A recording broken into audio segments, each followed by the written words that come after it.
नमस्कार, मैं मनु पवार और मेरे साथ इस समय उत्तराखंड के पौड़ी से जो खास मेहमान जुड़े हैं वो हैं जॉय हुकुल साहब। जॉय साहब को बहुत लोग जानते हैं, जाने माने शूटर हैं, हंटर हैं। बहुत से लोग उन्हें जानते हैं और जो नहीं जानते रहे होंगे इससे पहले पिछले हफ्ते जान गए होंगे जब पौड़ी के नजदीकी गांव में आतंक मचा रहे आदमखोर तेंदुए को उन्होंने मार गिराया। सरकार ने उनसे कांटेक्ट किया, जबकि आमतौर पे सरकार जो है प्राइवेट शिकारियों को अब दूर रखे हुए थे इस काम से, लेकिन वन विभाग से वो काम हो नहीं पाया तो सरकार जॉय हुकुल साहब की मदद ली गई इस काम में और उन्होंने तेंदुए को मार गिराया पौड़ी के नजदीक जो आदमखोर तेंदुआ था। तो जॉय उगिल साहब से वो पूरा किस्सा जानेंगे, कैसे क्या हुआ और कैसे उस आदमखोर को मार गिराया गया और कैसे उसकी पहचान की गई। जॉय भाई, बहुत बहुत धन्यवाद, बहुत बहुत स्वागत आपका, आपने समय दिया। और आदमखोर तेंदुए को जो आपने, ये 48वां शिकार है आपका अब तक का, वो जो मार गिराया वो मैं पूरा जानना चाहूंगा। पिछले हफ्ते ही हमने बात की थी। तब आप कह रहे थे कि भाई सरकार जो है प्राइवेट प्राइवेट शिकारियों को अब उस पे काम में नहीं इन्वॉल्व कर रही है, लेकिन पब्लिक का इतना आक्रोश था कि सरकार को आखिर आपकी ही उस शरण में आना पड़ा। तो ये कैसे हुआ? थोड़ा ये सिलसिले और बताइए। जो पौड़ी के पास गजल गांव में जो आदमखोर तेंदुए ने एक आदमी को मारा था, उसके बाद कुछ आसपास कुछ और गांवों में भी उसने हमले किए थे। फिर आपसे कैसे कांटेक्ट हुआ और क्या प्लान कैसे बना, ये बताइए, थोड़ा सिलसिलेवार बताइएगा प्लीज। सबसे पहले तो आपके जो नीचे खंडा है, खंडा के पास गुलदार ने एक आदमी को मार दिया था, जिसकी की लाश 2 हफ्ते के बाद मिली। और जिस दिन उसकी लाश अच्छा। मिली, 2 हफ्ते के बाद जैसे ही लोग उसकी लाश को सड़क पे लेके आए, तब तक सूचना मिली कि कोटी गांव में एक औरत को मार दिया। तो वहां पे वन विभाग ने उसके लिए एक परमिट जारी करा, उसको पकड़ने की कोशिश करी और कई पिंजरे लगाए। उसके बाद दूसरी घटना जो है आपकी ढांडरी गांव में हुई, जहां पर एक औरत को बहुत बुरी तरह घायल कर दिया गया और अभी भी वो मौत से अस्पताल में जूझ रही है। तो ये, और तीसरी घटना जो हुई, वो तीसरी घटना गजल्ट में हुई। लेकिन गजल्ट में उससे पहले भी कुछ घटनाएं हो चुकी थी। एक लड़की जो थी, जो अपने खेत में काम कर रही थी घर के पास ही, उस लड़की को 1.5 महीने करीब पहले उसने गुलदार ने हमला करके उसे घायल कर दिया था। और उसके बाद 2 छोटे बच्चों पे गुलदार ने हमला करने की कोशिश करी थी गजल्ट के आसपास गांव में, लेकिन वो बचा लिए गए थे। और फिर 4 तारीख को अम, ये नौटियाल जो थे, जो मंदिर गए थे अपने सुबह, इनको गुलदार ने जब मंदिर से वापस आ रहे थे, इनको मार लिया। तो वन विभाग ने जो है अलग अलग जगहों पे अलग अलग परमिट जारी किए थे। 3 गुलदार ये मान के कि 3 मैनीटर हो गए हैं। तो उसमें संभावना दोनों थी, या तो एक ही सारी जगह काम कर रहा था, या अभी भी हो सकता है कि और भी हों जो अलग अलग काम कर रहे हैं। इसके बाद वन विभाग पे काफी प्रेशर पड़ा जब वो सफल नहीं हो पाए, और पब्लिक ने ये डिमांड करी कि साहब आप प्राइवेट शूटर जो हैं उनको बुलाइए। तो फिर इन्होंने मुझसे संपर्क किया और मैं वहां पे पहुंचा। जब मैं वहां पे पहुंचा तो इन्होंने मुझे ये बताया कि हमने जो गजल्ट में जो मैनीटर है, जिसने कि उस व्यक्ति को मार के खाया था, कहने का उसको आइडेंटिफाई हमने कर दिया है। जो कि बहुत इंपॉर्टेंट चीज होती है, क्योंकि आधा काम आपका आइडेंटिफिकेशन पे ही रुका रहता है। तो उन्होंने ये बताया कि वो एक मादा है।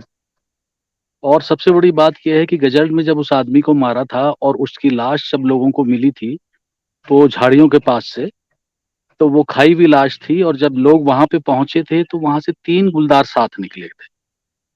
तो गांव वालों का ये कहना था कि एक बड़ा था और उसके अलावा 2 छोटे थे। तो उनका ये कहना था कि वो छोटे थे, लेकिन बहुत छोटे नहीं थे, कुत्ते से बड़े साइज के थे। और वो भी इतने बड़े हैं कि वो हमला करने में भी किसी भी इंसान में सक्षम है। तो उसके बाद जब मैं वहां पहुंचा तो मैंने, जब वो उस आदमी की खाई हुई तस्वीर देखी, तो उस तस्वीर को तो मारा तो उसको एक ही आदमी ने था, एक ही गुलदार ने था। और हम्म। हाँ, गुलदार ने, और वो उसे खींच के नीचे ले गया था, और उसको एक ही गुलदार ने खाया हुआ था। 2 गुलदार हो सकता उसको बाद में खाते। लोगों का ये कहना था कि साहब हो सकता है कि उन्होंने भी चाटा हो, खून चाटा हो। लेकिन संभावना ये है कि उन्होंने तब तक नहीं खाया था, हो सकता है वो उसके बाद उसको खाते।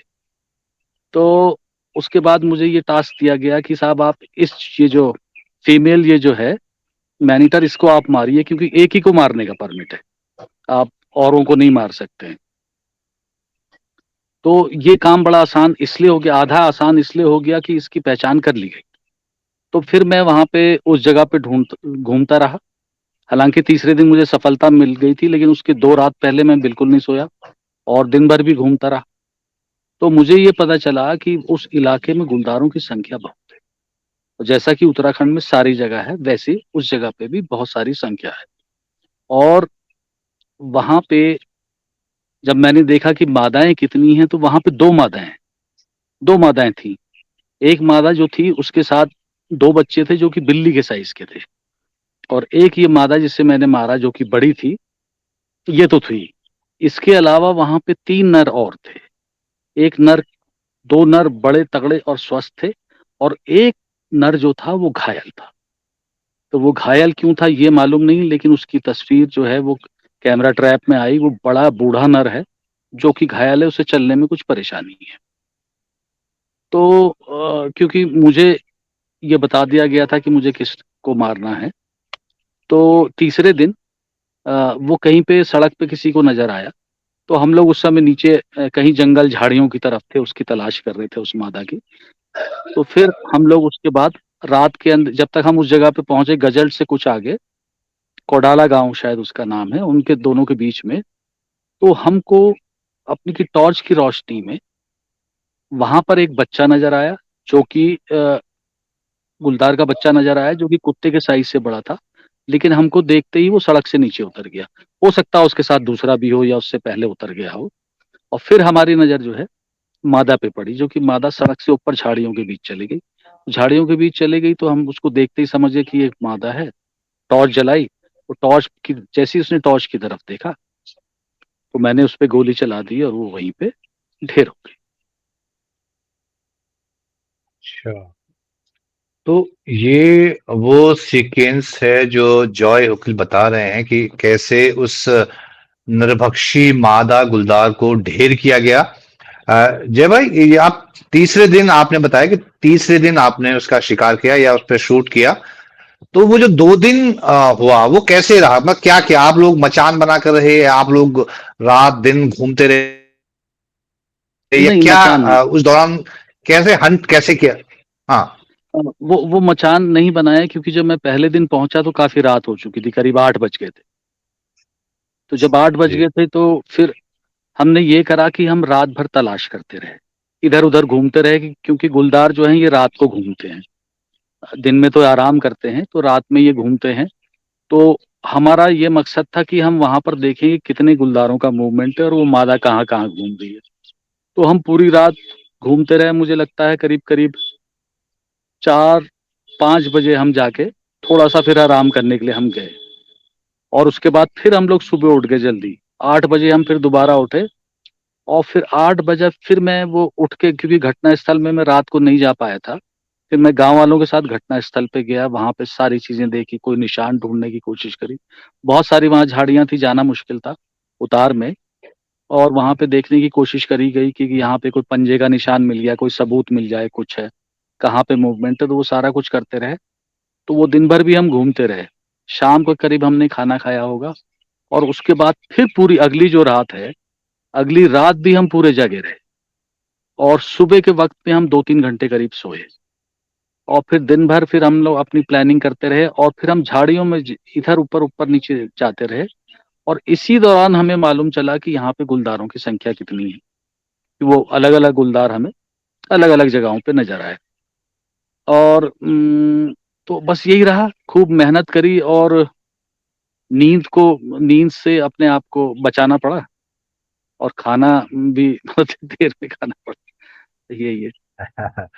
तो ये हुँ, कम मेहनत का काम नहीं है, और कमिटमेंट सबसे बड़ी बात है कि कमिटमेंट चाहिए। रात भर आप जी, बाग का पीछा कर रहे हैं, गुलदार का पीछा कर रहे हैं। हुँ। जय भाई, आप बता रहे हैं कि जब आप वहां पहुंचे तो वन विभाग आपके लिए मतलब आधा काम कर चुका था। और सबसे बड़ी बात कि वो पहचान कर चुका था कि जो 42 साल का आदमी गजल गांव में, पौड़ी के पास जो गजल गांव में से मारा गया, वो एक मादा तेंदुए ने या मादा गुलदार ने मारा। तो ये जो पहचान हुई, ये कैसे हुई? मतलब क्या, कैसे पता चला कि जब आप कह रहे हैं कि वहां पे 5 गुलदार कम से कम घूम रहे हैं या उनके बच्चे हैं 2, वो भी घूम रहे हैं, तो वो मादा गुलदार पर्टिकुलरली कैसे पहचानी गई होगी? क्या तो किस तरह ये काम क्या, हुआ है? इन्होंने ऐसा करते हैं कि जहाँ पे, जिस जगह पे ये लाश लेके गया था गुलदार उस आदमी की, तो वो लाश तो वहां से हटा दी गई थी और वहां पर कैमरा ट्रैप लगा दिया गया था, ताकि वो जब वापस अपनी शिकार की तलाश में आए तो वहां पर उसकी तस्वीर खींच जाए, जिसकी तस्वीर देख के ये मालूम करा जा सके भाई ये किस किस कौन सा गुलदार है। तो क्योंकि गुलदार की आदत होती है जहां पर भी शिकार करता है, तो फिर वो जब सारा सन्नाटा हो जाता है, सारे लोग चले जाते हैं, तो वो एक बार देखने आता है। अक्सर, अक्सर क्या, ज्यादातर वक्त, बहुत ही कम ऐसे मौके होते हैं जब वो वापस नहीं आता है, वरना वो आता ही आता है, अपने शिकार में लौटता है। तो जब वो शिकार के पास लौटा तो उसकी तस्वीरें वहां पर खींच गई, और साथ ही में कुछ पंजे के निशान भी वहां पर आ गए। और पंजे के निशान जब आ गए तो इनको ये मालूम चले गया डिपार्टमेंट को कि ये एक मादा है, और तस्वीरों में भी वो आ गई थी, तो उन्होंने वो काम कर लिया था। लेकिन अब ये देखना था कि वहां पर मुझे ये देखना था कि मादाएं हैं कितनी, क्योंकि मादा और भी हो सकती थी। तो एक और मादा थी, मगर उस मादा के साथ क्या था कि बच्चे छोटे थे। ये वाली के साथ वही बच्चे थे जो कि गांव वालों को दिखे थे। अच्छा, तो वन विभाग ने पहचान कर ली, आप बता रहे हैं कि वो फोटो खिंच गई उनकी और पंजे के निशान आ गए। ये तो पता चल गया कि जो है फीमेल गुलदार ने वो शिकार किया है। लेकिन आपको कैसे अंदाजा आया कि ये वही फीमेल है जिसे जिसने उसको मारा है? क्योंकि गुलदार तो एक ही जैसे होते होंगे, या पता चल जाता है कि ये वही मादा मादा नर में पता चल जाता है क्या? क्या आपने थोड़ा कैसे सा, जज किया? थोड़ा सा नर मादा में तो पता चल ही जाता है। कि नर और मादा को देख के तो हमें पता चल जाता है कि साहब ये नर है कि मादा है। लेकिन मादा में फिर ये देखना होता है भाई उस इलाके में मादाएं हैं कितनी। तो हमें ये मालूम चल चुका था कि एक मादा जो है वो तो छोटे बच्चे वाली है, और ये वाली मादा जो है इसके साथ बड़े बच्चे हैं। तो इसके साथ हमें बड़ा बच्चा नजर आया। और ये शाम के वक्त में मुझे लगता है कि अगर ये गजल्ड गांव की तरफ ही बढ़ रहे थे, आगे की तरफ, तो जब हमें हमने इसको देखा तो हमें बहुत ज्यादा दिक्कत नहीं हुई इसे पहचानने में, कि मादा वहां पे दो ही थी, और उसमें से एक छोटे बच्चे वाली थी और एक ये थी जिसके साथ की एक हमें उस समय बड़ा शावक नजर आया, जो कि काफी बड़ा था, बहुत छोटा भी नहीं था, 1 साल से बड़ी उम्र का था। तो उसको पहचानने में कोई ऐसी दिक्कत नहीं थी हमें। और उससे हम पहले, हमें मालूम था कि इस इलाके में और नर भी घूम रहे हैं, 3 नर अलग से घूम रहे हैं। तो आसपास आप जैसा बता रहे हैं कि गांव वालों ने भी जैसे देखा और आप लोगों ने भी देखा, उस इलाके में जो पौड़ी के पास जो गांव है, जो विलेजेस हैं, वहां 5 से ज्यादा तेंदुए हैं या उनके बच्चे हैं। तो ऐसा क्या है उस इलाके में, ये कैसे इतने ज्यादा तेंदुए छोटे इलाके में घूम रहे हैं? क्या आपको वहां जाके क्या अंदाजा आया, क्या लगा आपको कि यार इतने तेंदुए यहाँ पे कैसे होंगे, क्यों होंगे? देखिए, एक तो वो पूरा इलाके में झाड़ियां, झाड़ियों की भरमार है। और वो एक ऐसी घाटी है, ऐसे गांव हैं आसपास के, कि वो, मैं उसको घाटी कहूंगा, कि वो करीब करीब चौड़े खेत हैं, दूर तक फैले हुए हैं, पहाड़ी ऊपर है। और वो जो नीचे पहाड़ी उतर रही है वो करीब करीब नदी पे उसका मिलन होता है। नीचे कुछ मकान है, सड़क, सड़क है काफी दूर, कई किलोमीटर नीचे चल के। लेकिन वो घाटी ऐसी है कि उसमें झाड़ियां बहुत ज्यादा हैं। और वहां पर झाड़ियां ज्यादा होने से क्या है कि कुछ जानवर हैं, जो जैसे कि आपके सुअर और बंदर हैं, वो भी भरपूर मात्रा में वहां पे नजर आते हैं। और वहां पर देखिए क्या है कि वहां पे कुछ 2 गाय के गौशाले हैं। तो गाय के गौशाले जो हैं उसमें मुझे लगता है 100 से ऊपर गायें हैं। और उसमें नई गायें भी आती रहती हैं, उनको तकलीफ भी होती है और उनकी मौत भी होती है स्वाभाविक। तो जब उनकी मौत होती है, तो जब वो मरती हैं तो उनकी लाश को फेंक दिया जाता है जंगल में नीचे। तो उनको खाने के लिए वहां पर सुअर, आपके सियार, गीदड़, ये सारे जमा होते हैं। तो वो एक जानवरों का एक ये रहता है कि साहब कहीं कुछ ना मिले तो चलो एक चक्कर हम यहाँ लगा लें। तो गुलदार भी इसी उम्मीद से कि यहाँ पर या तो मरा हुआ जानवर मिल जाएगा या फिर वो जानवर जो कि उन मरे हुए जानवरों को खाने आएँगे, वो वहाँ पे मिल जाएँगे। तो वो वहाँ पर इसलिए कुछ भरमार जो है एक कम इलाके में 5 नहीं वहाँ पे मैं करीब सत्याकाल से लेके आगे तक मुझे लगता वो 9 करीब मैंने देखे, वो तो मैंने देखे, उसके अलावा और भी आते होंगे उसका अभी मुझे पता नहीं। तो और तो दूसरी बात क्या है कि वो इलाका झाड़ियों से भरपूर है और वहाँ पे पानी के स्रोत हैं जो कि गर्मियों में भी नहीं सूखते हैं। तो वहाँ पे दिन में जानवरों के लिए उन झाड़ियों के बीच में छुप के सोना और उनको वहीं पे पानी भी मिल जाना क्योंकि दिन में कई बार उन्हें प्यास लगती है, पानी की भी उनको आवश्यकता होती है। पानी भी वहाँ भरपूर है और वहाँ पे उनको मांस के रूप में ये कई बार मरी हुई गायें मिल रही हैं, तो उनका वहाँ पर एक ध्यान रहता है और वहाँ पर वो जमा रहते हैं। और देखिए, रात के वक़्त तो गुलदार आपके घर के पास भी आ जाएगा, उसमें झाड़ी की ज़रूरत नहीं है क्योंकि वो अंधेरे का फ़ायदा उठा के आ जाएगा। लेकिन वो इलाका ऐसा है कि वहाँ पर दिन में भी आपके घर के पास तक गुलदार पहुँच सकता है और वो इसलिए पहुँच सकता है क्योंकि वो झाड़ियों में छुप के आ जाएगा, इतनी झाड़ियाँ हैं। जहाँ पर इस व्यक्ति को मारा है, तो मैं उस जगह को देख रहा था मंदिर के पास से खड़े होके नीचे की तरफ, तो वो सारे खेत थे पहले। तो वो सारे खेतों में झाड़ियाँ भर गई हैं और अगर वहाँ पे वो झाड़ियाँ नहीं होती, तो वो व्यक्ति जब ऊँचाई से नीचे आ रहा था, तो गुलदार उसे साफ नज़र आ जाते वो, 3 के 3 जो एक छुप के जो घात लगाए बैठा था या फिर वो गुलदार भी वहाँ पे नहीं छिपता उस पे घात लगाने के लिए। तो झाड़ियाँ जो हमारी हो गई हैं, झाड़ियाँ ये वहीं की समस्या नहीं है, ये पूरे उत्तराखंड की समस्या है। पहले क्या होता था जंगलों में कि आप जब जंगल के बीच खड़े होते थे, तो आपको दूर तक कई 100 मीटर नज़र आता था। लेकिन आज के दिन हालत ये हो गई कि आपको 5 मीटर नज़र नहीं आता है और वो जानवरों के लिए एडवांटेज है। वो उसमें छिप के आ, बस्ती के इंसानों के बहुत करीब पहुंच जाते हैं दिन के वक्त। तो तो जय हुकुल बता रहे हैं कि जो झाड़ियां उगाई हैं, खेत जो बंजर हो गए हैं, और बंजर किस वजह से हुए हैं? क्योंकि पलायन बढ़ा है। तो पलायन बढ़ा है, उसका साइड इफेक्ट ये हुआ कि खेत छूट गए हैं, खेत छूट गए हैं, तो उसका असर ये हुआ कि झाड़ियां उगाई हैं। झाड़ियां उगाने का साइड इफेक्ट ये हुआ कि वहां आदमखोर तेंदुए छिपने लगे हैं। वो उनकी शरणगाह बन गई है, वो उनका अड्डा बन गया है। और छिपकर जो गांव में बाकी बचे हुए लोग हैं, बचे खुचे लोग हैं, वो छिपकर वहां उन पे अटैक कर रहे हैं। जैसा कि जॉय कुल बता रहे हैं कि झाड़ियां उनके लिए बहुत अच्छी वो शरणगाह बन गए हैं तेंदुओं के लिए। तो ये बहुत बड़ा चैलेंज है। पलायन का साइड इफेक्ट देखिए, जो लोग चले गए हैं, जिनके घर छूट गए हैं, खेत छूट गए हैं, वो तो चले गए हैं, लेकिन जो लोग रह रहे हैं अ, उस जो बंजर पड़े हैं, उनकी वजह से उनके उनके सामने संकट हो गया, क्योंकि झाड़ियां दुश्मन बन गई है। वहां पे आदमखोर छिप रहे हैं, तेंदुए छिपकर हमला कर रहे हैं। तो जॉय भाई, अभी आप बता रहे थे कि आपने लगभग 9 तेंदुए उधर देखे हैं उस इलाके में। एक मादवा तेंदुआ को जो नरभक्षी हो गई थी, जिसकी पहचान कर ली गई थी, वो आपने मार गिराई। इसका मतलब ये है कि अभी संकट टला नहीं है उस इलाके का। जी हाँ, बिल्कुल नहीं टला। देखिए कि क्या है कि वो जो 2 उसके शावक थे, वो बड़े शावक थे और उन्होंने अपनी माँ को वो करते हुए देखा है।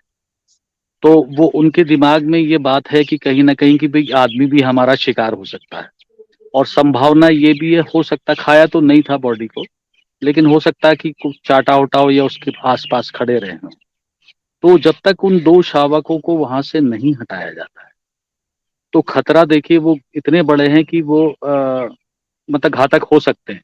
कभी वो सोचें तो वो किसी भी इंसान पे हमला कर सकते हैं क्योंकि उन्होंने ऐसा करते हुए देखा है।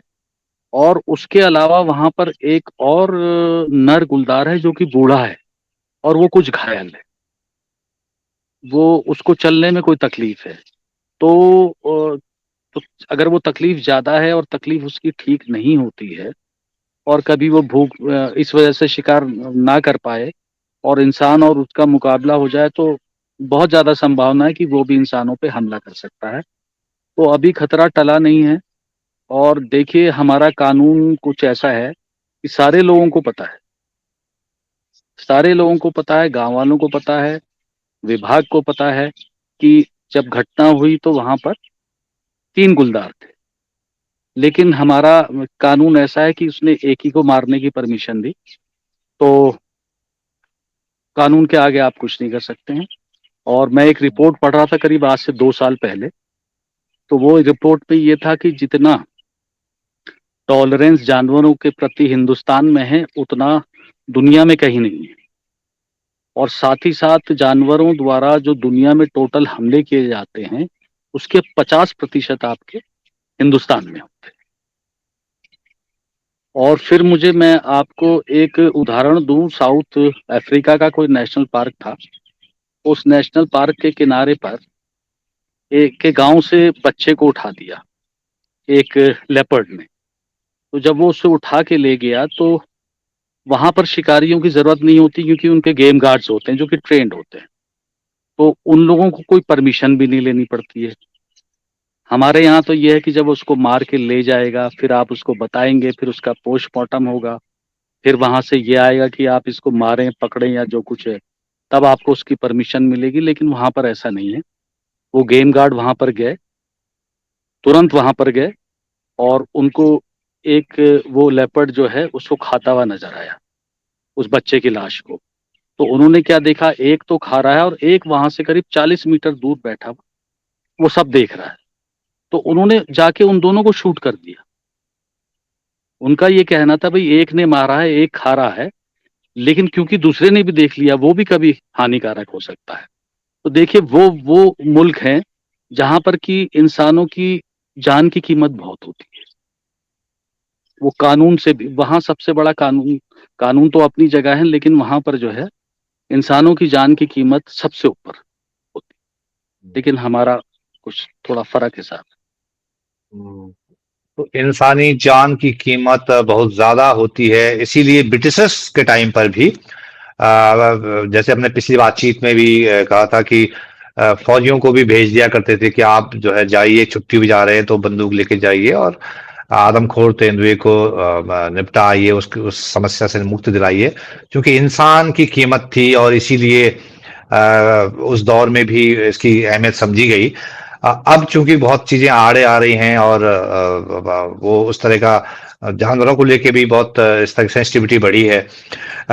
दूसरा, जॉय भाई, अभी आप बता रहे थे कि वो जो 42 साल का आदमी इसी इलाके में जहां पे आपने उस मादा तेंदुए को मारा, वो गजल गांव में, अ, उसको मतलब शिकार मारने के बाद खाया नहीं गया था। तो क्या तेंदुआ वो छोड़ के चला गया था? क्या हुआ था? आप या तेंदुआ दोबारा आते हैं अपने शिकार के बाद? क्या आपको समझ में आता है ये जो तेंदुए का जो बिहेवियर है, क्या होता है? वो मार के छोड़ देता है एक बार, ये फिर आता है, या मार देता है, खा देता है पूरा? क्या होता है? नहीं, वो उस आदमी को खाया था उसने, अच्छा। खाया था, लेकिन खाया एक ने था।